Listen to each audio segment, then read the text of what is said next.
members of the LSTM Executive Committee who are here, the LSTM staff and students more broadly, all those who've mentored and collaborated with Euphemia over the years, you know who you are, and of course those from SESHA in Zimbabwe, who I know will be listening in, and they are all very proud of her. So, most of all though, I want to recognise Euphemia's family, some of whom are here today. So in particular, I wanted to recognise Mr. David Gangarabwe, who is Euphemia's father, who was going to travel to be here, but unfortunately hasn't been able to make it. He also can't watch online because rural Zimbabwe has quite poor internet connectivity, but hopefully he'll get to see this later. We are, however, very lucky to have Mrs. Monica Gangarabwe, who is Euphemia's mum and has come to the UK for the first time to be here. You're very welcome. I'd also like to welcome George. Siyabonga, Ndeka, you've sat the wrong way round. And then Barbara, who I've just been introduced to, who's Euphemia's cousin. So I've worked with Euphemia since she started working as a researcher over 20 years ago. She was a pharmacist just out of university, recruited to work on a clinical trial at UZ-UCSF in Harare. Almost immediately, she was recognised by her colleagues as someone who would excel. She was conscientious, clever, caring, committed, and also she hides this quite well, but very competitive. She will tell you about her research journey. I'm not going to steal her thunder on that, of her successful fellowship applications, the higher degrees she's obtained, and the promotions she's been awarded. I did want to talk a little bit about her support network, though. I'm sure you've all heard the somewhat overused African proverb of it takes a village to raise a researcher, implying it's the collective responsibility of the broader community. Euphemia certainly has many people who've supported her, some of whom are here tonight, Liz particularly, Miriam particularly. I'm a bit wary about calling out names in case I miss people, Nick, Valentina, etc. And I know there's others online who will be listening. But people, when they meet Euphemia, want to work with her. It's not just they need someone to collaborate with. Her collaborators and mentors come from Zimbabwe, from various institutions across the UK and Europe, and also from across the US. They include academics of all stripes, policymakers, funders, and whenever people meet Euphemia, they recognise her great talent and want to work with her, understanding it will be as much for their own benefit as for hers, and that it will be a joy. And through learning from and harnessing these many collaborations, Euphemia has developed into an internationally renowned global health research leader.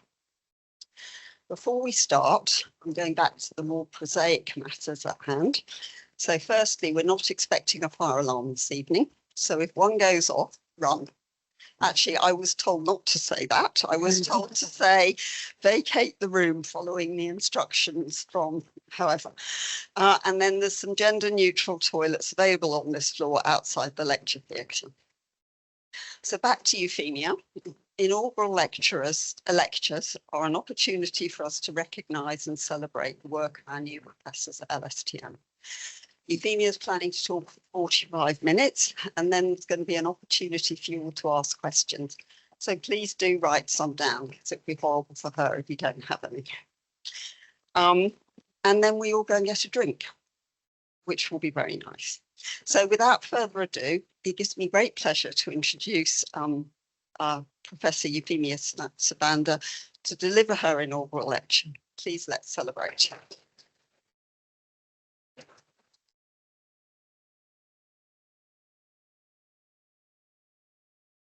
Thank you, Francis, for those kind words of introduction. Hello, everyone. It's really good to see all of you here. Thank you for coming to my inaugural lecture. As Francis says, I know there are people who are joining online, and I really appreciate you joining. Thank you very much.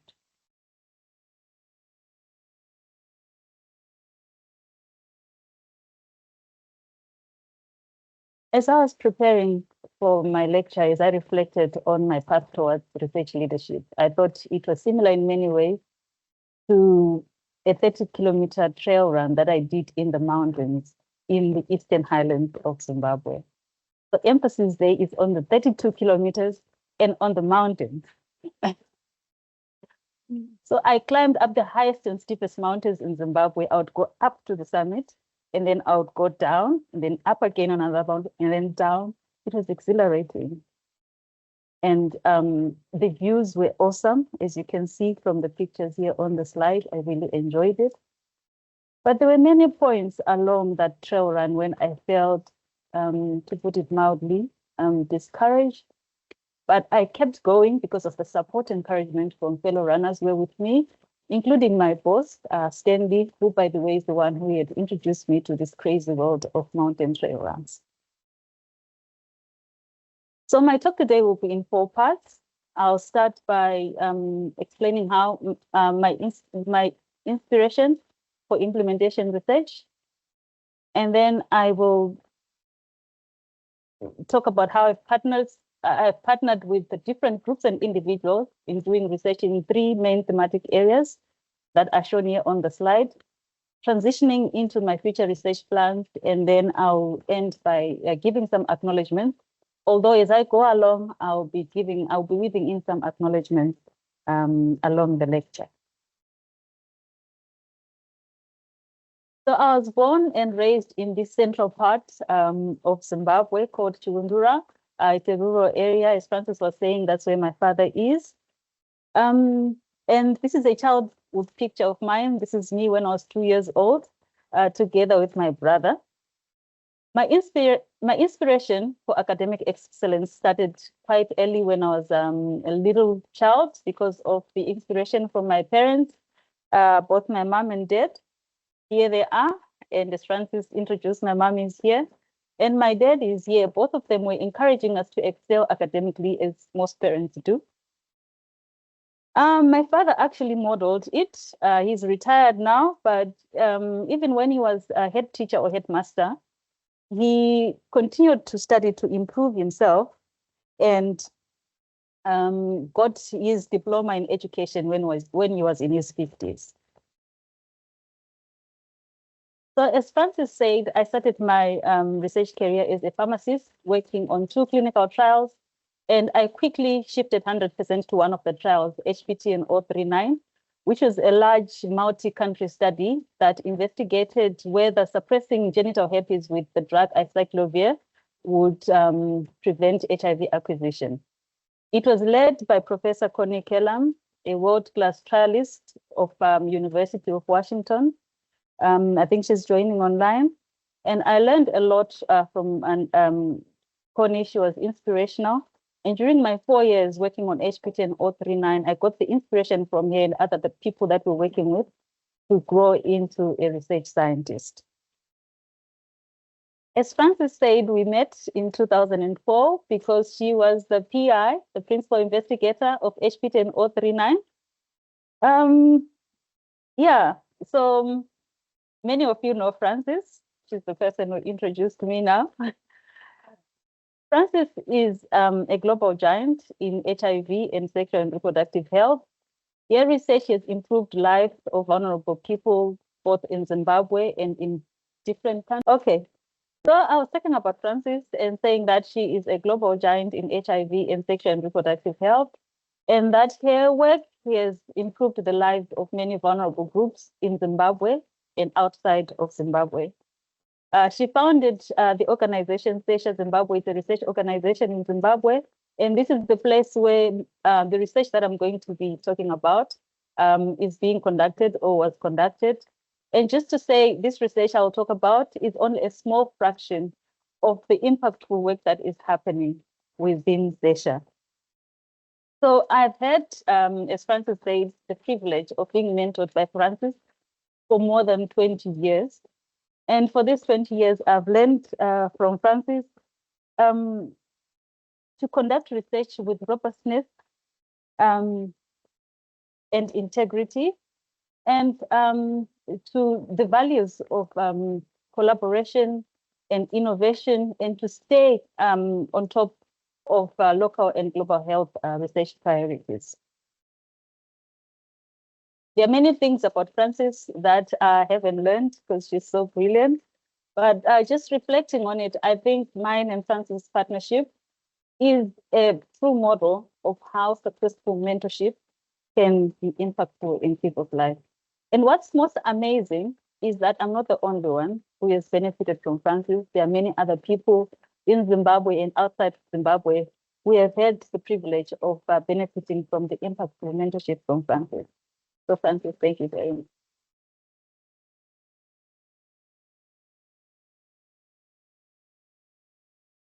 With Francis' mentorship, I successfully applied for Wellcome Trust fellowships for my master's and the PhD. I did my master's at the London School of Hygiene and Tropical Medicine and my PhD at University College London. And my master's was in public health with a focus on health services research. And my PhD was in public health as well.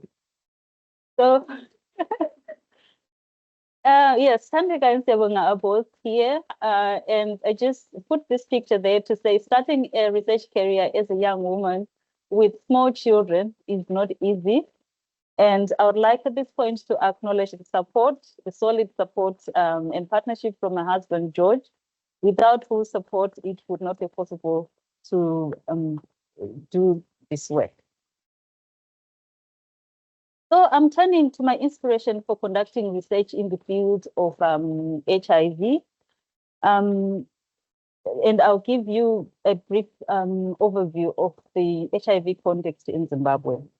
So Zimbabwe has a population of around 15 million people. And as you can see from this graph, it's one of the countries that's worst affected by HIV.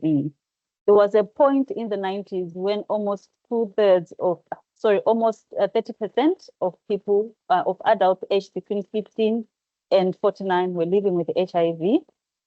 And at that point, we're recording 1,500 deaths per week, with a total of 78,000 deaths annually. And the life expectancy at that point reduced to 33 years.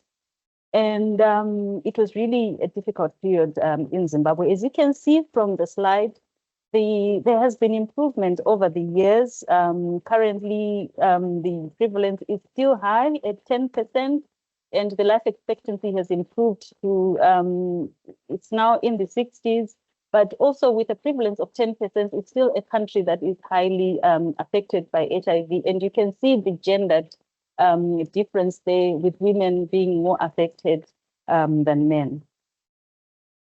Our Zimbabwe Ministry of Health leads the HIV response. They are really hard workers who have been doing a wonderful job to bring this HIV pandemic to better outcomes. And they work very closely with international partners to ensure that they provide services that are in line with the evolving evidence and international guidance. I partner a lot with Ministry of Health, and it has been an honor and a privilege to partner with these innovative, forward-thinking people so that we can find solutions that are posed by HIV in our country. So I'll turn now to my inspiration for implementation research. So when we think about the implementation of health interventions, there's usually a gap between what we know and what we do. And research has shown that it takes about 17 years for evidence to be adopted into practice. And that although if something is adopted into practice, it does not necessarily mean that it's going to be optimally implemented. So what we do as implementation researchers is to try to conduct research that closes that gap between knowledge and action. This is an example of a gap between knowledge and action that was present at the time I started to develop my research career. So it's about quatramoxels of preventive therapy, which was supposed to be given to children born to mothers living with HIV so that they could be protected from infection.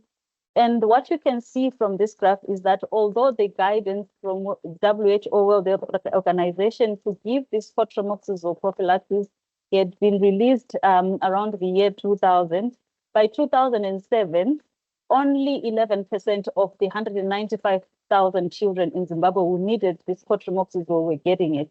And that is a gap that I worried about, and it pushed me to do research in order to identify the challenges and come up with the solutions. I did this as part of my master's and PhD fellowships, and here I am showing a review that I conducted with guidance from my master's, for my with guidance for my mentors for the PhD fellowship. I was lucky to be mentored by the late Professor James Hakim, as well as by Professor Sir Ian Weller, who are both shown here on the slide, as well as Francis.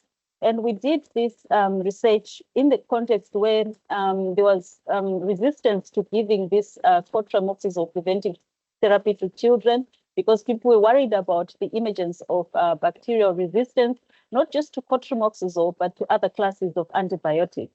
And this review showed that there was no evidence that quatramoxels or prophylaxis would cause resistance to other antibiotic classes.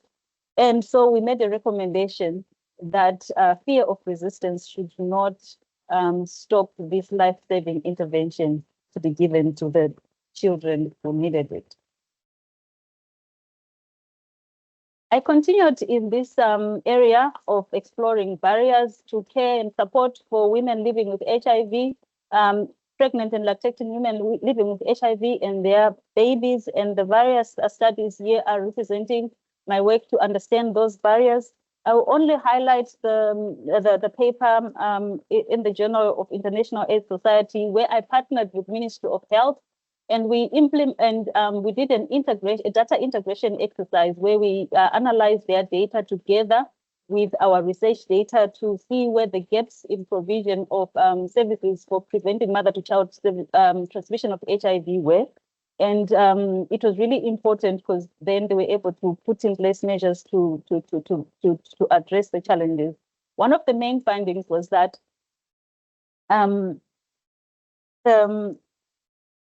the main contributor to mother-to-child transmissions was postnatal women who had previously tested negative for HIV. So it was important to then institute mechanisms to improve the care and support of women who had previously tested HIV negative. As I said earlier, a large proportion of my work involves development and evaluation of strategies for improving use of health interventions we know to be effective. And for this to work well, I need to partner with communities or end users of the intervention so that we develop interventions that work for them, that are going to be acceptable for them. And we're always careful in our work to ensure that we do this in a way that is meaningful engagement and optimizes their contribution to intervention development. Because in many cases, the interventions we develop are complex, it's important to use multiple methods so that we're able to understand what we're looking at. So I often integrate quantitative and qualitative methods so that I have nuanced understanding of what's happening, how the intervention is working and why. And this is important so that it informs programs and policymakers. In developing health interventions, we often employ the principles of behavioral economics that suggest that people are not always perfectly rational when they are making decisions. For example, even when people understand that it's important for them to test for HIV, they may not do so because because of various factors that may seem contrary to rational behavior. And sometimes in implementation research, we use nudges in our interventions to encourage people to behave or to behave in a way that is desired, or to take up the services that we know are important. And I'll illustrate that in the next example. And this is a study that we conducted with many partners. First of all, it was with PSI as the implementing partner, and researchers from the National Institute of Public Health in Mexico, University of North Carolina at Chapel Hill, University of California, Berkeley, as well as University College London. It was premised on the fact that despite the positive benefits of testing together as couples, there is really poor uptake of couples testing. And this is because there are difficulties in introducing or initiating that discussion about couples testing, because sometimes it evokes feelings of distrust. And so we sought to develop and evaluate an intervention where we would offer small incentives for couples to test together, so that instead of the initiation of couples testing being a difficult decision about trust, people can say, oh, let's test together and get that incentive. We worked together with the communities in the same spirit of co-development. We worked with communities to develop or to ask them what kind of interventions, also of incentives, were going to be effective and acceptable. We had assumed that we would give money because it was logistically easy to provide. But what communities told us was that money was potentially problematic. It was potentially going to cause conflict.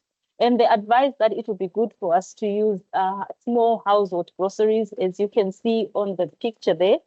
And so in that study, people who were in the intervention arm were given a choice. If they were testing together with a partner, they were given a choice to select any of these grocery items here. And we found that this was highly effective, improving uptake of couples testing by almost 14-fold. And also it was effective for identifying new HIV infections, and was highly cost effective. So now I turn to the theme of self-care, which is loosely defined as when people take care of themselves with or without the help of a health worker. And I'll start by discussing the work on HIV self-testing in the next slide, but I just wanted to talk about the context in the world and in Southern Africa at the time that this work on HIV self-testing began.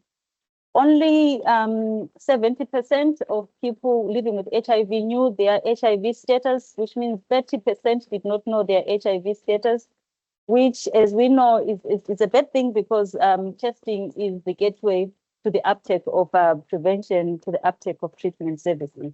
And there were key groups that we knew remained behind: men, young people, and key populations such as sex workers, men having sex with men, were people who were typically left behind in terms of these important services.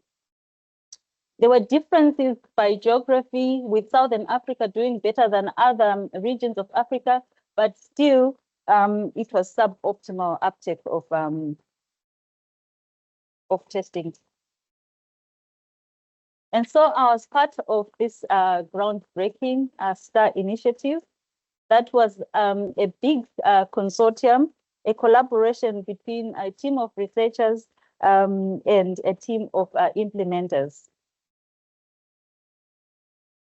It was conducted initially in 3 countries: Malawi, Zambia, and Zimbabwe. And then we added, after 2 years, the 3 additional countries, as you can see. The aim of STAR was to galvanize the global introduction and scale-up of HIV self-testing. It had a powerful leadership team. We had Dr. Karen Hasselt, who is joining online, who is from PSI and is a global leader in development and implementation of health intervention. The research was led by Liz Corbett, who is here, a global leader in clinical epidemiology and infectious diseases, with expertise in the design and evaluation of diagnostic impact evaluation. And as Francis said at the beginning, I had a lot of mentors and people who I looked up to over the course of my career, and Liz was one of them. I learned a lot from her during the STAR project, and she's a wonderful mentor who inspired me, and I'm sure many others as well on the STAR initiative. I benefited from her mentorship, and I still do. With many aspects, for example, expert support when I was applying for the different fellowships that I have been awarded. We also importantly partnered with policymakers, both locally and globally, to make sure that our research was meeting local and global policy requirements. And so you see we had Rachel Bagley there from WHO. Many of you know Miriam, who is here, was the leader of the Qualitative Research Network, and Francis, you already know. So an important component of the STAR consortium was the capacity strengthening, which happened within the different thematic areas that were within the consortium. There was a Qualitative Research Network that Miriam led, and I was their deputy, and they got also mentorship during that. And there was the economic network. There was also the epidemiology and quantitative research network. So I borrowed this slide from Cheryl Jensen, just showing that STAR was able to achieve its goals of global scale-up of HIV self-testing. You can see at the beginning, there weren't many countries that had policies for HIV self-testing. But now many countries there's been global scale-up of self-testing, and the cost of self-testing has also gone down. And at LSTM, and I'm sure at London School as well, there were impact case studies that were submitted for the last REF, and we're one of 6 impact case studies that were submitted for LSTM and were scored highly. So I've talked about the global impact of the STAR consortium, but I just want to also highlight what we did in Zimbabwe that contributed to this success of the project. So I'll start by this community-based distribution model, where we developed and implemented door-to-door distribution of HIV self-tests in 38 rural Zimbabwean communities. And we then conducted a population representative survey among over 7,000 individuals. And in that survey, we found that almost 89% of people had ever tested for HIV, which was significantly higher than what we'd done a similar survey that was done in non-self-testing communities. And we found that coverage of HIV self-testing was good, and importantly, that those groups that we know to typically remain behind in terms of uptake of services, this time were covered: the men, the young people, and this is something that was also common across the other STAR countries as well. So here I show the impact of community-based distribution of HIV self-test on the initiation of HIV treatment. As you can see, we conducted a difference in difference analysis, and as you can see on the figure here, when we compared communities where HIV self-testing was done and communities where there was no HIV self-test distribution, we found that during self-test distribution, there was an increase in the number of people who were initiating on HIV treatment. And you can see that after the self-testing distribution was stopped, the initiation rates reverted to the baseline levels, showing the impact of self-testing, which was about a 27% increase in initiation rates. And this work contributed to a consortium-wide meta-analysis that we conducted to evaluate the impact of HIV self-testing on demand of HIV treatment, and we could see the overall impact of HIV testing on treatment across the consortium, and that was important also for informing the WHO guidelines. But what is really important for policymakers is whether they can afford these interventions. And we, as part of our work, we're always doing costing analysis, and Fen Terry Presford, who is at University of Warwick, was leading our costing analysis. Together with Colin Mangena, my colleague at Sesha, they were doing our costing analysis so we could understand the cost of these interventions. And Vale is here. She did a modeling exercise so that she could see in what scenarios community-based distribution was cost-effective. And we're able to see that the door-to-door distribution was only cost-effective when the prevalence of undiagnosed HIV was high, which means this was really an expensive intervention. And so we needed to think about how we're going to harness these benefits of community-based distribution at lower cost. So we then developed an intervention called community-led distribution of HIV self-testing, where we supported communities to develop and implement models of HIV self-test distribution that worked for them. And we found in our research that this model had uptake and linkage outcomes that were similar as that of the door-to-door distribution model that I talked about. And what we found was really important in making that intervention a success was that as we were engaging communities for this model, we told them about this concept of U is equals to U, which essentially means that if someone who is living with HIV gets HIV treatment and has the virus suppressed, they are less likely to transmit HIV to their partner. It was really a surprise and a disappointment that even if this knowledge had been around for more than 10 years, communities didn't know. And they met this information with surprise and at the same time excitement and enthusiasm to implement this intervention so that they could make their communities free of new HIV infections. And the research that we did showed that those communities that had good cohesion, that were more closely knit together, were more likely to target HIV self-tests to the people who needed them most.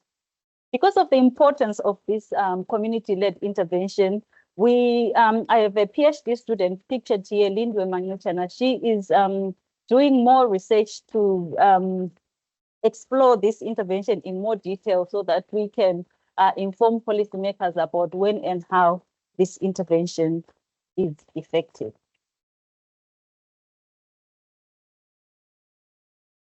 So because of our experience in HIV self-testing, when the COVID-19 crisis came, we were asked to conduct research on COVID-19 self-testing so that we could inform international guidance on COVID-19 self-testing. And we partnered with some of the same individuals, including Augustine Choko from Malawi, who is part of the LSTM team as well, and Nick Desmond here is part of that team. And we're able to inform the guidelines that were released in March 2022.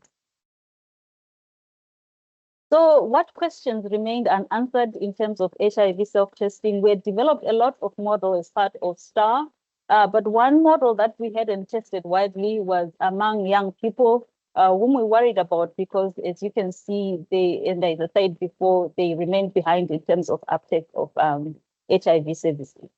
So as part of my successful MRC DFID African Research Leader Fellowship, together with young people, we developed an intervention, a peer-led intervention for distribution of HIV self-tests in colleges or universities. And this was really successful. We were able to get an uptake of 30% in places where there was peer-led distribution of HIV self-tests versus only 20% in places where students needed to collect HIV self-tests from nearby clinics. But what the students told us during implementation was really important. They said, yes, you've given us this self-test, but that's not all we need. There are so many other needs that we have. We need the HIV prevention and treatment services. We also need contraception services because we don't have them. And so together with the students, we developed an intervention where we could broaden the scope of services that were available. And this was part this is the mascot study, and it's the study for my NIH Global Research professorship. So the intervention is peer-led with distribution of HIV self-tests and mobilization for HIV prevention and contraception, with vouchers that are distributed for emergency contraception and the HIV prevention medicine called post-exposure prophylaxis. And students are then, who receive these vouchers need to redeem them at nearby health facilities.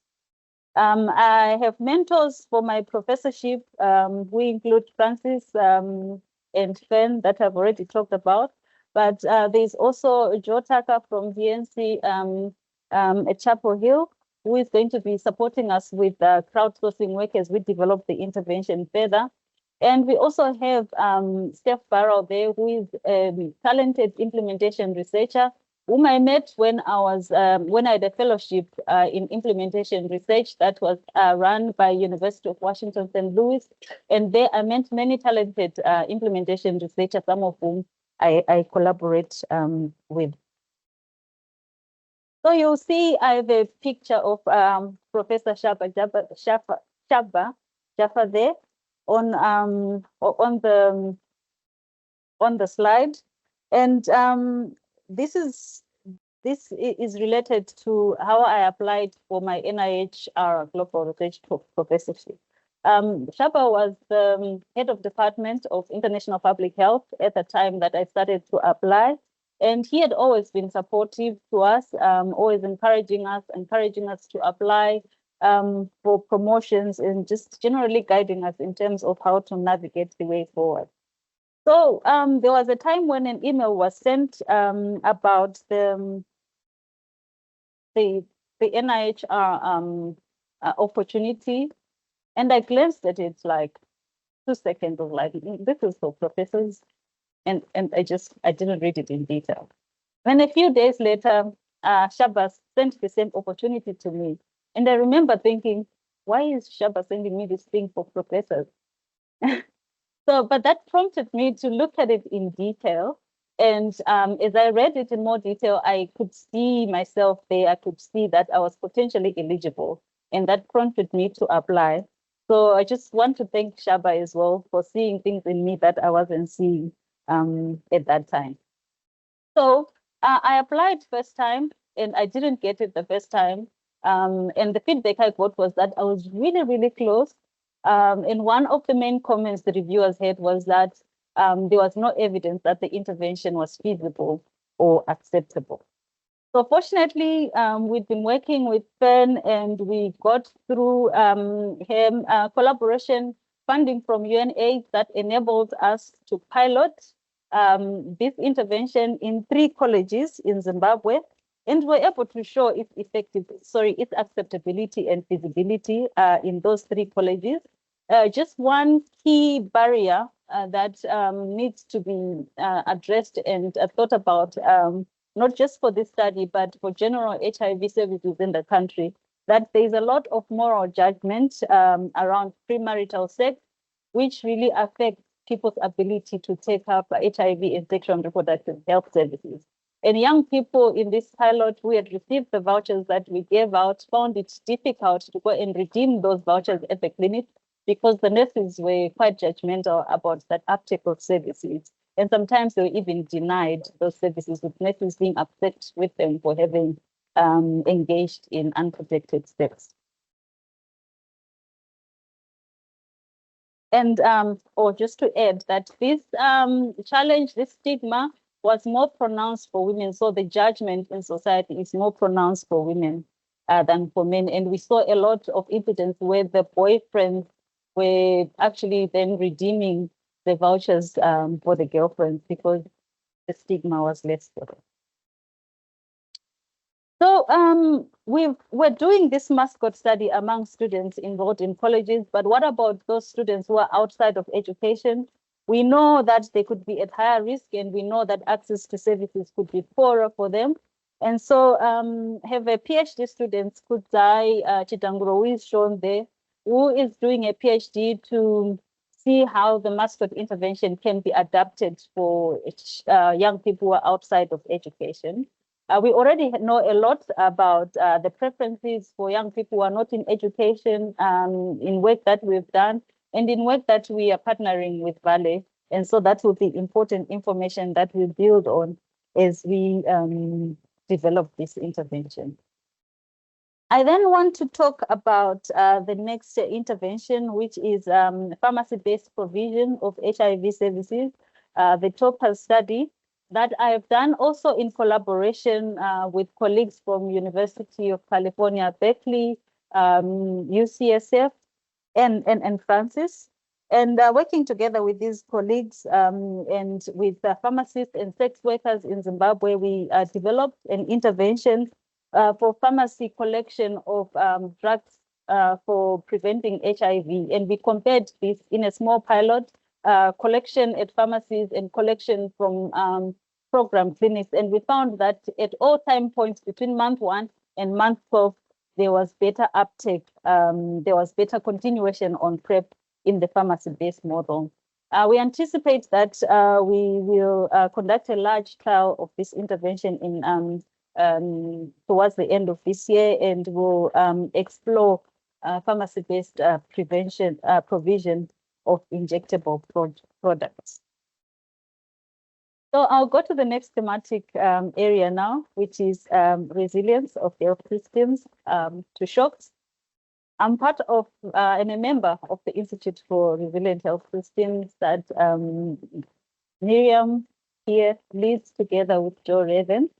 And together we there's a lot more that the Institute is doing, but one of the things that we are partnering on together is a study that explores the future of health systems. So what are the priorities of health systems in Zimbabwe, Malawi, and Kenya? And these findings are going to be important in shaping our future research and our proposals that we make as part of the institution. Then I am co-lead together with Joe Raven here of the research of the REACT consortium, which is part of, which is affiliated with the Institute of Resilient Health Systems as well. It's NIHR funded. It began last year, and it's aimed at strengthening the responsiveness of the health workforce to crises posed by climate. And this is being conducted in Nepal and in Zimbabwe. So in terms of summary of my next steps, I have 3 large studies that are just begun or about to begin. And so in the next few years, I'm going to be busy with work on those 3 main studies. The self-care that I've talked about, I may explore the intervention in other population groups. I can also explore how it integrates with climate and health. Pharmacy-based provision, I'm already part of applications where we exploring the provision of other services than PrEP in pharmacies. And then the health systems resilience work will continue to happen according to the priorities in the Institute. But one thing that's really important to me is continued mentoring of early career researchers that I work with. I have 4 postdocs working within my body of research at the moment, and I hope through the continued work, they build their capacity to be research leaders as well. And I currently have 3 PhD students within the program, and currently recruiting for an additional 2 so that they can also build their capacity in research. So this is my career summary slide. I put it here to make the point that, as I'm sure many of you have walked the path away, it may look like things have been smooth, things have happened well, but in reality, there are bumps on the road. I told you at the beginning about the trail run that I was part of. What I didn't mention in that little show speech was the fact that I fell and hit my knee during that trail run. So for the most significant part of the journey, I wobbled along. And so there were similar points where I wobbled along in my career. And I remember a specific time around 2018 where I had personal trauma that really could have had potential to derail my career significantly. But I got support and I rose up again and I was able to get that fellowship.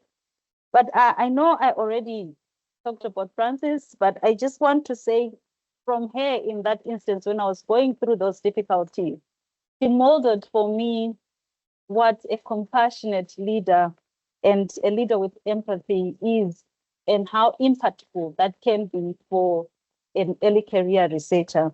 And it's something that I have learned and I hope I can model as well.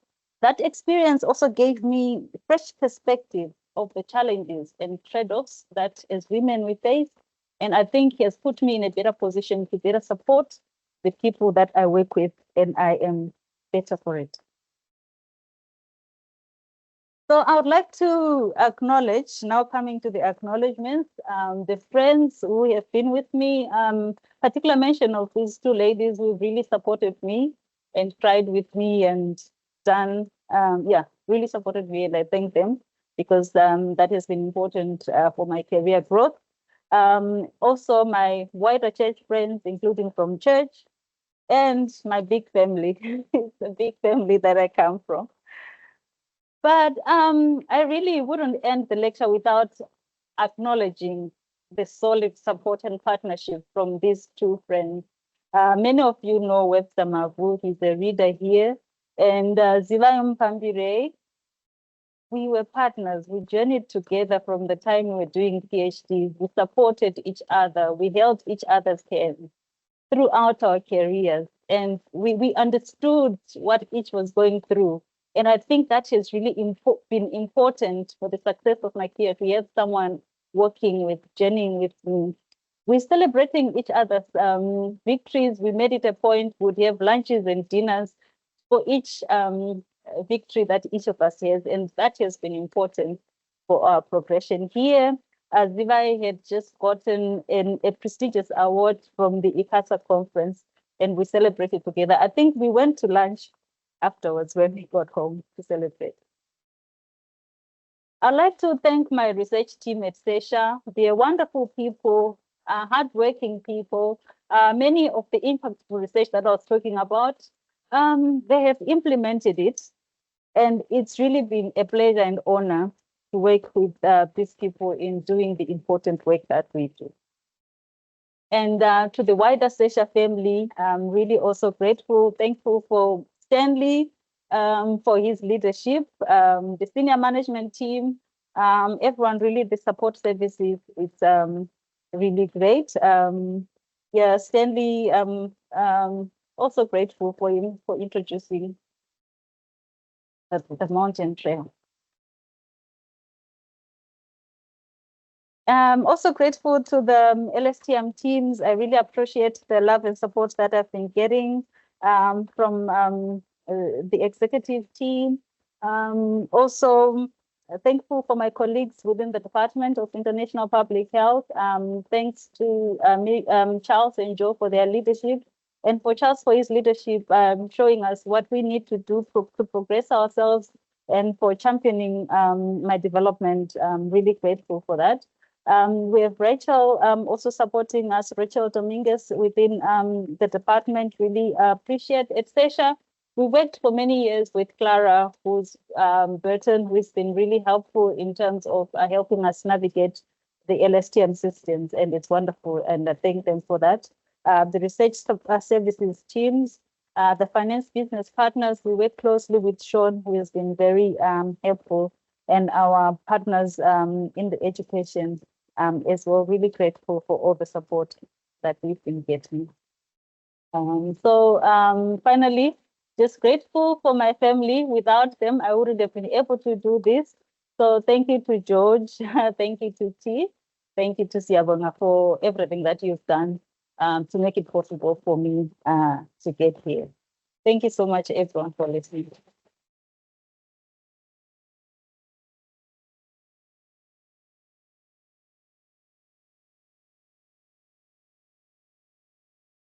So that's great. Thank you.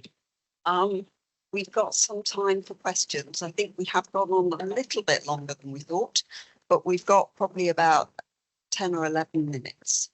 So any questions in the room? Yes. Yeah. Hang on, don't speak till you get a mic. Sorry, that was one of my instructions that I got to pass on. So my question, hello, my name is Kathy Natanzi. I'm from Zambia, and I'm an MPH student here at LSTM. My question is on the self-testing. I know you mentioned distribution, the HIV self-testing. You mentioned distribution, that it was on track and the people that were self-testing, but did you have a way like data to track the people that were self-testing, their results, and how you were able to correlate that with the initial initiation treatment of the drugs? Was there a way you could see? Because you mentioned that when the self-testing wasn't distributed, the initiation went down, but how was that correlated? Thank you. Okay, so we were not able to link self-testers directly, because one of the reasons why self-testing was prepared was for people to not then expect us to be following them individually. So it's a self-test, they're expecting to have the autonomy to take care of themselves after they'd used the HIV self-test. But we did come up with interventions to help us get understanding of what the impact of those self-tests were. And so that graph that I was showing that actually during distribution of HIV self-tests, there was an increase in the number of people who were taking up treatment. So we used proxy measures that were able to help us identify what the impact of HIV self-testing was in terms of treatment. The other question.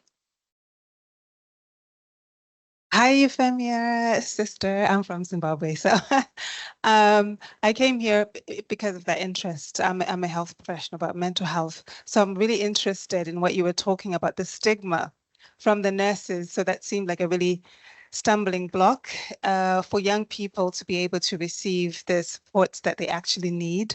I don't know if, was there any work or thinking about how you might address that? Because obviously the nurses would have their training, and then the cultural differences and expectations, and obviously the differences between the experiences of young females versus young males in regards to the stigma of protecting themselves.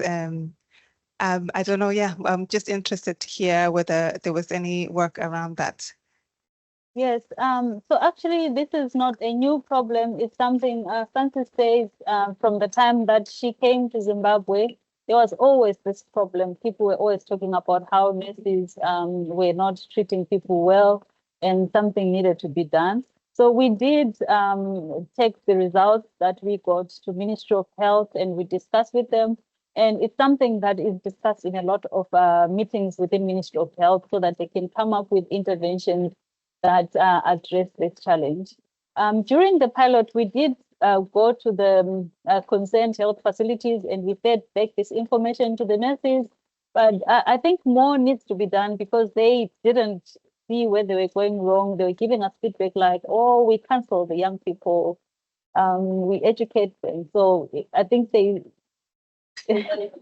so there's more that needs to be done. It cannot just be a quick please treat the young people well. There's just more that needs to be done to change people's mindset.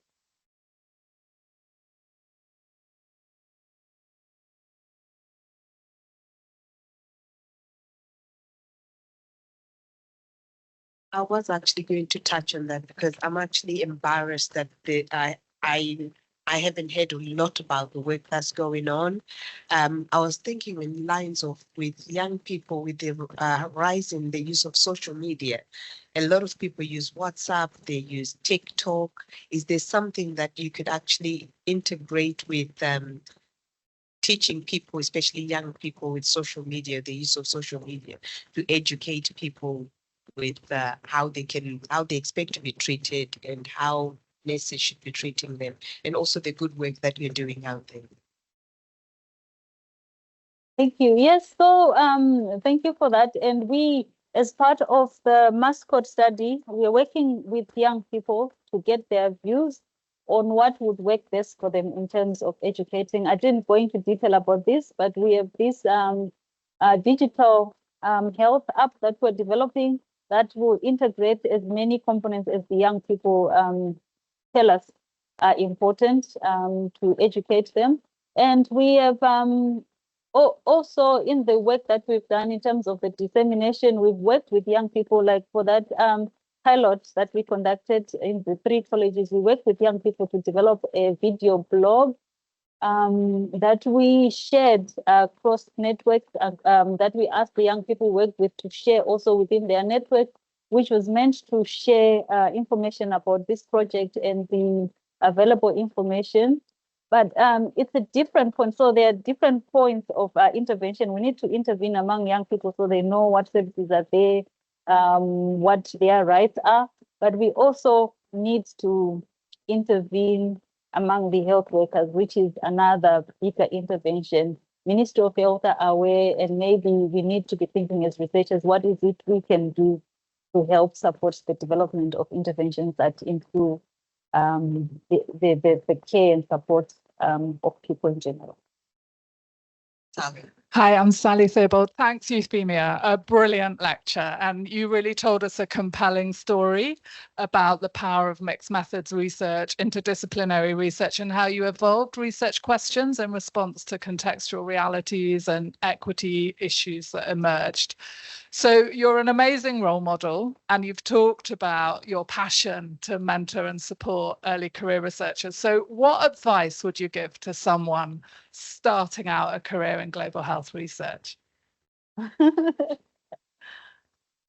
do it.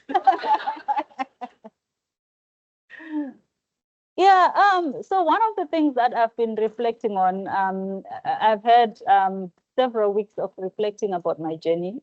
And one of the key things that stands out is don't try to do it alone. I've sat in PhD interview panels where you hear someone say, oh, I'm able to do this by myself. I don't need any support.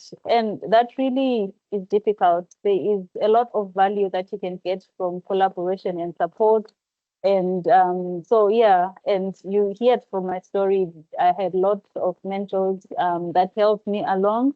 And so I think that's one of the things to do to ensure that we continue to cultivate this mentorship, that to be available for people. We're lucky in Zimbabwe at Francis, but hopefully we're cultivating more people who can be mentors so that early career researchers are not walking alone. They have this guidance and support to make things happen for them.